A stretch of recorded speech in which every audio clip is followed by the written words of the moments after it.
Hello, I'm Christian, and welcome to the Jamoir Leadership Podcast, a show where we talk about effective collaboration, influence, and leadership in an increasingly complex world. My interview partner is Dr. Dirk Schlimm. Dirk is an international leadership expert and the author of Influencing Powerful People. The purpose of this podcast is to share ideas and stimulate discussion, and it does not constitute professional advice of any kind. If such advice is needed, the services of a competent professional should be sought. The speakers, host, and Jamoir International Incorporated are not to be held responsible for any use, misuse, or reuse of the content. Enjoy the show.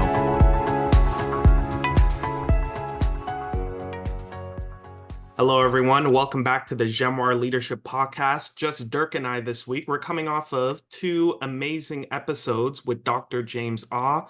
Dirk, that was an amazing time, I think. I hope that if people are listening to this now, that they listen to our two-part series on the channel. So if you haven't heard our two-part series with Dr. James, please pause this episode, go listen to those. It's well worth your time, and then come back to this one. So Dirk, before I explain what we're doing here, why don't you just share, what did you think about that interview? How was it with Dr. James? Yeah, I thought it was a great interview with Dr. James, and what's really interesting to me is that Dr. James is a doctor. He is a medical doctor, but he does work in a corporate environment. And so, if we talk about healthy leaders, that's our topic. He's uniquely qualified to think about the health aspect, but also then at the same time to think about the leadership expert. And this is why I thought it was such an interesting interview. Dr. James, he does many things, but executive health is one of them. So he will talk to a lot of senior leaders as their physician and will really pick up a lot of feedback from them. So again, that makes him uniquely qualified to talk about the topic of healthy leaders. But we're here. I know we skipped your summary there, Christian, at the end. I know people were waiting for it, and then all of a sudden the podcast was over. So this is why we're talking here. So I'm really interested in your takeaways from the conversation that we had with Dr. James. Right, Dirk, great introduction there, and truly a good way of putting it. So if that's you, if you're one of those people who didn't listen to the interview, you just heard everything Dirk had to say about Dr. James, truly an expert and interdisciplinary expert. He brings health, he brings leadership. Check that out. But Dirk, as you said, no summary at the end. Here we are. And this is a bit of a first on the channel. We're going to give our off-the-cuff thoughts on the interview. We talked with Dr. James rather than a formal summary with all of our notes. We thought, why don't we just get on here, record a candid discussion, really give a behind the scenes sort of view on what Dirk and I are thinking, and just a natural conversation. So get ready for a few more maybe some pauses as we just work it out live recording our thoughts here. So Dirk, where to begin? I have my notes from our conversation with Dr. James, and I think maybe, Dirk, I'll just get some more of your thoughts. Where we started with Dr. James after some discussions, some intros, was that a key theme or a key principle we need to embrace and bring to our leadership is the idea that leaders, truly leaders, set the tone of a culture of health in their organization. So Dirk, maybe the first question that struck me as something important to take away, rather than pointing to specific HR people or medical people, it's the leaders in whatever position they are who set the tone for a culture of health. Is that something you've experienced, Dirk? Do you see the wisdom there, or maybe implementation? Any initial thoughts on that concept? Yeah, exactly, Christian. That is a key theme here, and this can be very challenging as a leader, because if I just go to a doctor who is quote unquote a, like, say, a specialist a doctor, this could be any specialty. They will just focus on that health aspect and the health issue you see them with.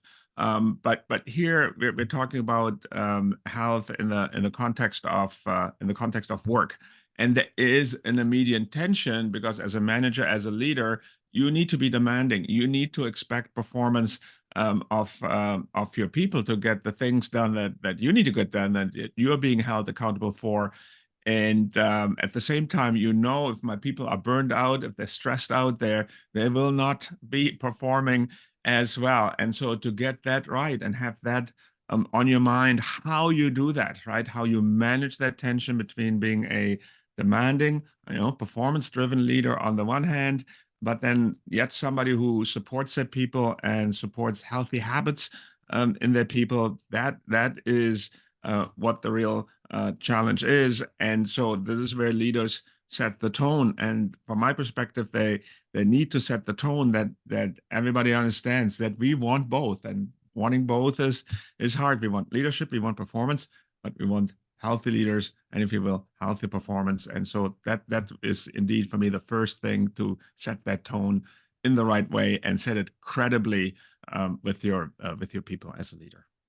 Dirk, that's amazing and certainly very helpful to think about. Where initially we might be thinking that performance and achieving goals, we might think there's a bit of tension there with concern for health and wellness. But as we talked with Dr. James, we really saw how those things come together and they just work together to bring an organization to the place where it wants to be in terms of success and teamwork and all those other wonderful things we often talk about on the channel here. So, Dirk, I'm going to just bridge from there. We talked about leaders setting the tone, but something we picked up from James is that it can't stop at leaders. That there needs to be, I'll put it in my terms, a trickle down effect of some kind where Dr. James was sharing how caring about wellness, having strategies and tactics around health and wellness needs to be throughout the entire organization. So it can't just be with HR, it can't just be with the leaders, but it needs to be the entire organization. And I think that's where we introduce what I think is a key theme of that entire conversation, that being communication. So early in our interview with Dr. James, we started talking about how key to a wellness strategy that incorporates the entire organization is perhaps a strong communication of a benefits plan, which could be more predictive and personalized in terms of care. And that needs to be communicated to team members so that they can take advantage of it. So, Dirk, maybe just some of your thoughts on that. Is that something you've seen, experienced, or how do you think that might be implemented? Anything you have to say about that? Yeah, Christian. So first of all, it's when you mention leaders, you talk and have in mind the senior leaders in an organization, but then we also have the more junior leaders, and we don't want to limit the term leader to somebody who has at least X many people working with them. This could be somebody who leads a small team, could be an individual who's trying to lead across organizational boundaries. So we really want to look at the term leadership here in the broadest sense possible. And then, yeah, middle management always a huge challenge, because on the one hand, you get the direction from senior management, and then the people working for you, they're kind of bringing their concerns to you, and here you are in the middle, trying to make it all work, and that can be quite stressful. And so what I picked up from Dr. James is, yes, there can be big corporate wellness programs, and they can be very, very good. And but then he said also there are small things, and he mentioned lunch and learns, and really bringing it into the communication channels that you already have, right? Make it a theme. Don't make it a standalone thing. And so you need to think about, I think, about the message. You need to be clear how you can and want to support people. And then there is an ongoing, I think there's an ongoing communication effort, that it's important that these tools are there for people to use. There's nothing wrong with using them. On the contrary, they're here to help the individual, but they also help the company. And so this weaving it into the ongoing communication effort is to me the thing that I picked up. And it doesn't always have to be a huge big thing. It can be something that is easier to do, is, let's say, bite-sized, and can be implemented by almost any organization. So you want to go back to the podcast where Dr. James is talking about those things, but that's something I definitely picked up there. Yeah, Dirk, I think that's fantastic. And I think just from what you described, and of course, the conversation with Dr. James is seeing how a culture of health really depends upon communication. And one of the quotable quotes I think we got from Dr. James is the idea that people or team members, however we phrase it, are empowered when their leaders care. And you know, a leader cares not when there's just words, but when there are actions, and that communicates that you're in a healthy organization. And I think a healthy organization performs better, works better together, and that's what we're talking about here. But Dirk, we got so much from Dr. James. So communication was a first key point. Maybe a 1.5 or 2 we can briefly talk about is education. Education came up in our discussion with Dr. James, and it ties in with communication. But maybe we could just talk about education a little bit, talk about how that bleeds into navigating a crisis moment. So maybe we could just dig into that a little bit. What sort of education steps can a business or a leadership team or anybody really take in order to better understand health in a company? What do we think is key there in terms of education? Yeah, thanks, Christian. And here it's to me, none of this is overly complicated. I think Dr. James mentioned the basics of eating well, getting rest, exercise. I mean, those things are unplugging. Don't read your phone in the middle of the night. Don't check your email just before you go to bed. And there is some crisis that now pops in at 11 o'clock or 12 o'clock at night. And so those things are very good advice. It's always, he called it implementation. He called it, I think, implementation science. How do we get people to build habits? I think building healthy habits, sticking to those healthy habits, there are always exceptions. There always will be some crisis where you've got to do something differently.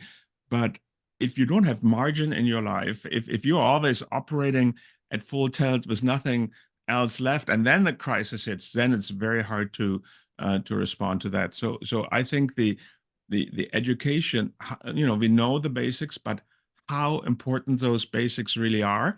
And sometimes we need to hear that importance from somebody else. So we need to hear it from Dr. James and say, I kind of knew that. Now I hear it from Dr. James.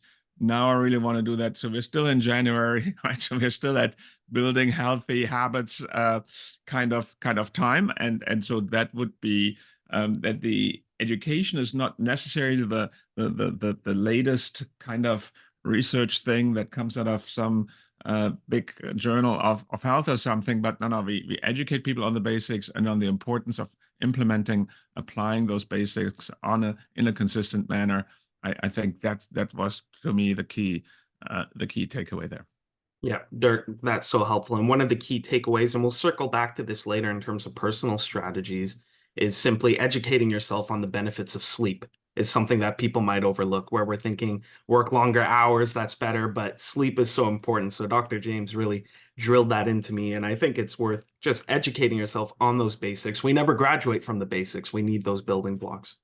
So, Dirk, maybe we'll get into a second point here. Communication is key, so being able to communicate well. But I think also inversely, but deeply connected, was the idea of listening well. So we got a few points on that. And I think the first major point that we had in terms of healthy leadership was listening to experts. So, Dirk, maybe we could just share a little bit about that, listening to experts. Dr. James brought up how this was something he seemed to really learn during his time working in global health initiatives. So when he was based in Africa, I think Uganda is where he mentioned, but he learned to listen well and to trust an expert. So maybe we could talk a little bit about that, how it might relate to building a leadership team, raising up wellness champions, and different key themes that he brought up there. Yeah, and I think there I would take the point that Dr. James made even a bit broader, because he mentioned some context, diversity of thought, right? You have different people, different skills on your team, and since you brought those different people with the different perspectives into your team, into your company, now you have to listen to the experts. And this is something I was in Berlin, Germany over New Year's, and had the opportunity to talk to a very senior medical official there who was involved in the management of the COVID crisis. And when we were talking, this was one of his really his feedback, that you're advising politicians, but they're not always not sufficiently listening to the experts. Of course, there are other concerns. They have to integrate other perspectives, but you're still the expert, and that is so important these days because people think they can be an instant expert by going to Google, or of course today going to Chat GPT.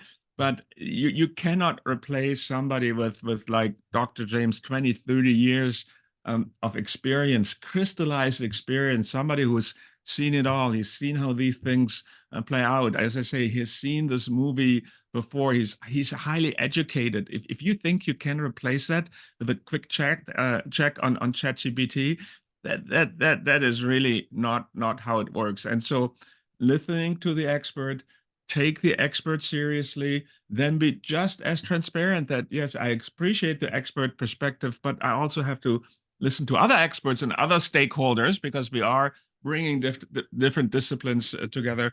That is very legitimate, but we have to listen to the expert and take what they say seriously. That to me was a key takeaway.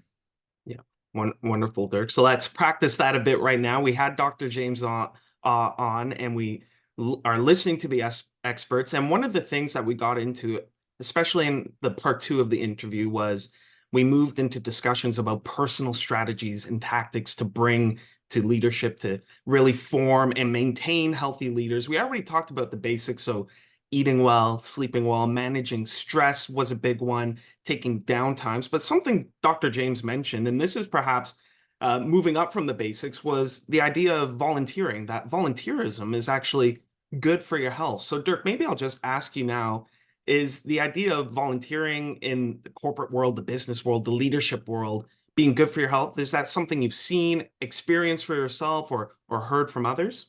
Yeah, absolutely, and I think to add the health benefit to it, that to me was really interesting. And so there are these corporate challenges out there where people will raise money by riding a bike or participating in a marathon. Those are good. And then it's also, I mean, people always think about, hey, you need to do some team building event here. And I have seen teams, they as a team building, they would have done a volunteer activity. Could be something big, could be something small, and that really, you have your team building, you're having some fun, you're doing something good and helpful at the same time. And so I would give the practical advice you pass it on from Dr. James, if you will. Hey, think of your next team building thing that you want to do. Maybe you can do something like that. I think we got some good advice here from Dr. James. Dirk, I definitely agree. And with all those things, I think another quotable quote that ties in from basic healthy habits to volunteering is Dr. James is encouraging leaders to get your humanity back. That was such a powerful line, just to really be in touch with the world around you. And that was a powerful thing. And of course, he raised his time in Barbados at the end where he got in touch with humanity, catching babies. I never heard that phrase before, but it's vivid. But that was an amazing thing. And learning how to windsurf, just things that you could do to ease your mind, to be a part of the world. And that is something you bring to your leadership. That's something you bring in those moments where that's how you prevent a crisis. Be in touch with your humanity. That helps you communicate, listen well, and take care of your own health. And Dirk, I think those were the three big points that really govern the conversation. But I'll throw it back to you, Dirk. Any other things or concepts that just really landed with you or you think are worth repeating here again? Yeah, I think so. And people know by now, right, that I'm your dad, and so this is the conversation we're having here. And so I would tell you what you also said. So let's listen to the expert. He said you got to work hard, right? If Yeah. you're young, he said have fun, but he also said work hard. There is no shortcut here. There is no becoming an instant expert in anything. You got to put in the time. You got to put in the effort. And maybe there are other parents here listening, thinking, "Yeah, I wish, that's a message I have for my children. Now you have it official from Dr. James, the health expert. We just said, listen to the expert. So we're asking the young people also, listen to the expert. You're gonna put in the effort. And so I thought how he got all of that in, I thought was just amazing. And so we had a lot of fun on the call. So I would encourage everybody who's just listening to this segment here, just listen to Dr. James. A lot of good insights there, and a bit of fun also. Yep, Dirk, and that is well received. Work hard, and that's something I'll take. If I don't want to hear it from you, Dirk, I'll hear it from Dr. James. So that's wonderful. So, Dirk, final note, we talked a bit about it last time, but we didn't have time to hear from you. Dr. James mentioned that he enjoyed learning how to windsurf in Barbados. I mentioned just a number of things that I do for fun, but Dirk, we didn't hear from you. I mentioned rucking is something you do for fun. Is that still true even in our cold Canadian winter? Yeah, rocking. I think it's something that I have picked up, and rocking basically means you take a backpack and you put in a weight, and you're going on a, you're going on a march with your backpack, with your rucksack, and so that is a fun thing to do. A great workout. It's easy on your knee than running. It gets you outdoors. So yeah, that's a fun thing to do. You don't need any special equipment. You just go out the door, and there you are with your backpack. Weight from the gym in there. And rocking is I'm not a doctor, not sure whether it's good for your health, but certainly enjoy it. It helps you burn some calories. It gets you outdoors, and it's less impactful on your joints than running. So it sounds like if the right thing to do. But before you start anything, get medical advice whether this is the right workout for you, and then Right. if it is, you can jump in. Wonderful, Dirk. Thank you. And thank you for the disclaimer. This is the Jamoir Leadership Podcast, not the Jamoir Fitness or Health Podcast. So just sharing what we do here. All right. Well, Dirk, I think that is a wonderful way to conclude our conversation. We really enjoyed having Dr. James on. We hope you did as well. I'm sure no matter who you are, where you are, there's something you could take away and implement in your own life, in your own leadership. But Dirk, I think that's it for now. I think I like this, Dirk, personally, that don't always need my little put together summary, but sometimes you and I could just chat off the cuff and truly share what we're thinking and truly share how we're applying it. So, Dirk, what do you think? I think it was a fun conversation as always, Christian. Thank you so much for doing this, and yeah, look forward to feedback from our listeners. What healthy habits they are getting into. Right. And we do hope we do hear from listeners on that. Well, anyway, we'll cut it there. Thank you, Dirk. Thank you everyone for listening. This has been the Jamoir Leadership Podcast. We hope that you'll join us again next time when we dive into another amazing interview. Until then, take care.